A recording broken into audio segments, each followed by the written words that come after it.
Assalamualaikum warahmatullahi wabarakatuh. Pada kali ini saya akan menampilkan hasil presentasi saya mengenai karya ilmiah dan penelitian. Nah, yang pertama adalah saya akan membahas singkat mengenai tulisan ilmiah atau KTKI, karya tulis ilmiah. Nah, karya tulis ilmiah ini bercorak suatu penelitian yang mempunyai bentuk tersendiri, di mana berbeda dari tiga lainnya, yaitu dia mempunyai secara spesifik suatu hipotesa yang kemudian harus dibuktikan dalam langkah karya penelitian.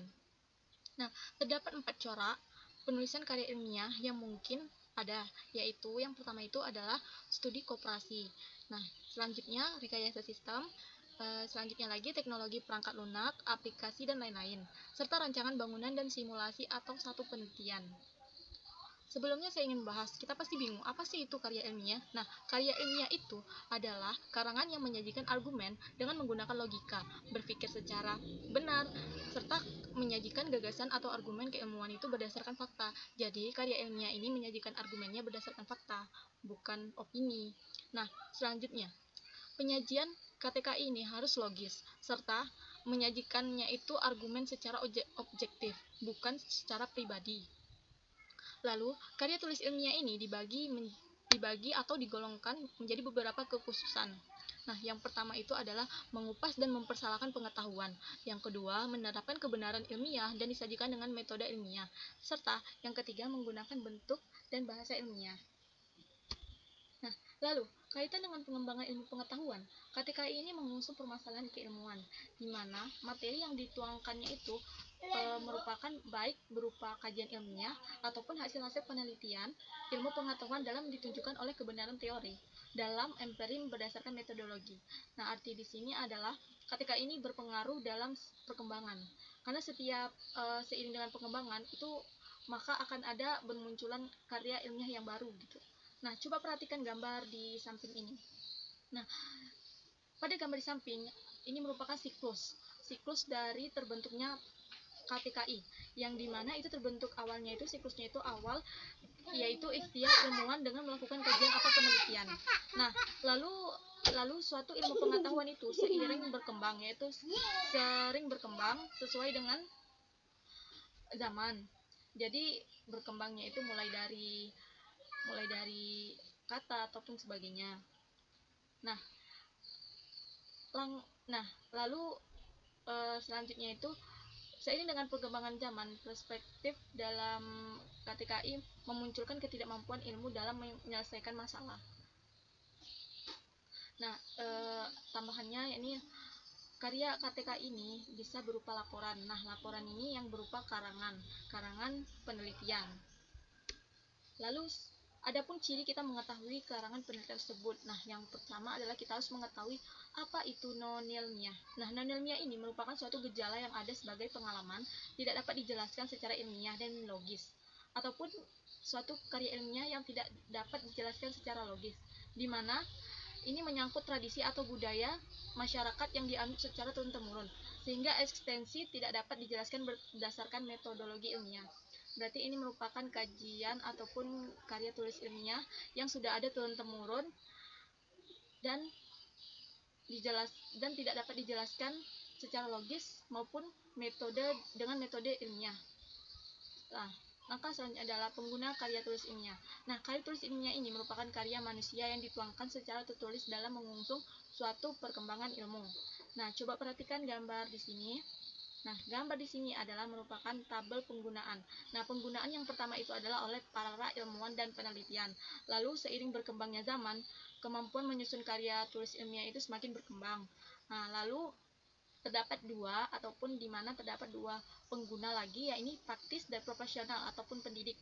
Yaitu seperti seseorang yang mengkaji mengenai karya ilmiah KTKI. Lalu para pelajar dan mahasiswa, di mana mereka mempelajari KTKI ini untuk melatih diri mereka dalam bahasa Indonesia kecil. Tuh. Baik. Nah, selanjutnya adalah karya tulis ilmiah populer. Karya tulis ilmiah populer ini adalah karya tulis yang mudah dipahami orang dan dikenal banyak orang, serta mudah dipahami oleh rata-rata pembacanya. Nah, penulis karangan ilmu pengetahuan populer ini menulis informasi dengan kata-kata yang mudah dimengerti oleh pembaca. Berarti populer itu tersebar ataupun luas gitu dan mudah dipahami pembaca. Nah, mempopulerkan ilmu pengetahuan. Yang pertama itu menyatakan hasil, yang kedua itu sejarah kerja ilmuwan dan penemuannya. Nah, yang ketiga itu deskripsi jalannya percobaan atau pengamatan, serta yang keempat itu cerita fiktif tetapi berdasarkan ilmu. Dengan adanya cerita fiktif, maka kajian KTK ini bisa mempopulerkan pengetahuannya itu sendiri. Tuh. Lalu karya tulis penelitian. Nah, karya tulis penelitian ini dilandasi dengan hipotesa.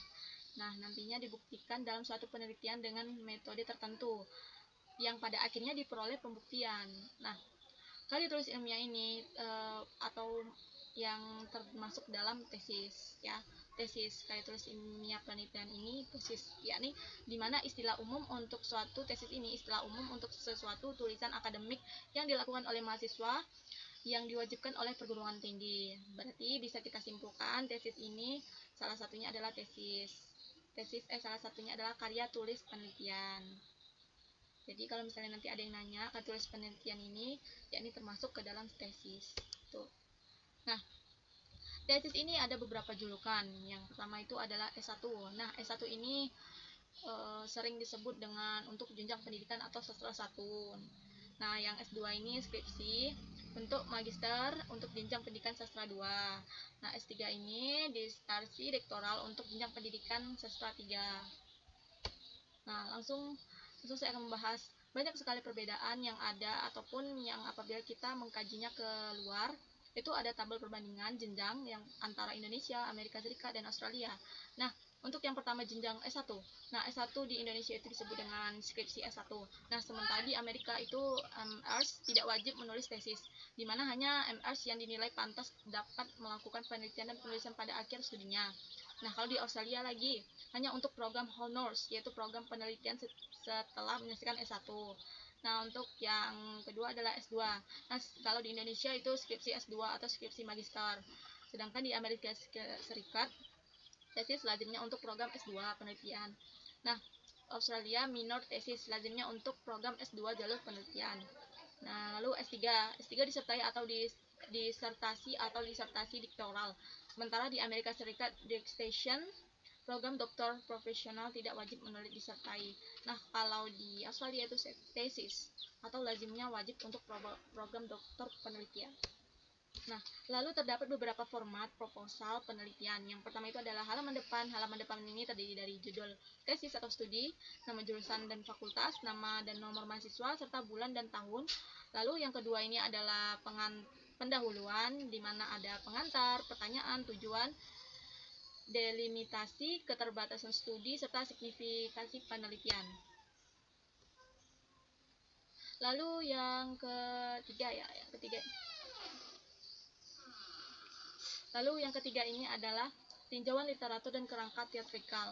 Nah, tujuan literatur dan kerangka teatrikal ini adalah di mana terdahulu dalam bidang kaji yang relevan, di mana tinjauan ini harus relevan sesuai dengan penelitian.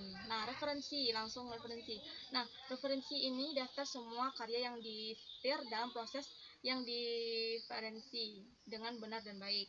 Berikut adalah beberapa segi yang perlu diperhatikan dalam menyusun bagian utama di sebuah proposal penelitian. Ini adalah segi yang terpenting ataupun yang harus diperhatikan. Karena apabila kita mengambil suatu karya seseorang, itu kita harus menentukan referensinya. Nah, lalu prosedur penelitian. Prosedur penelitian ini meliputi rencana penelitian dan teknik atau metode yang diusulkan, pandangan tentang desain studi. Nah, konsep-konsep, data dan sumber informasi, pengumpulan data, metode, kerangka kerja, serta rentang masa studi. Nah, judul proposal. Judul proposal ini berkisaran 12 dan 15 kata yang memadai tujuan studi.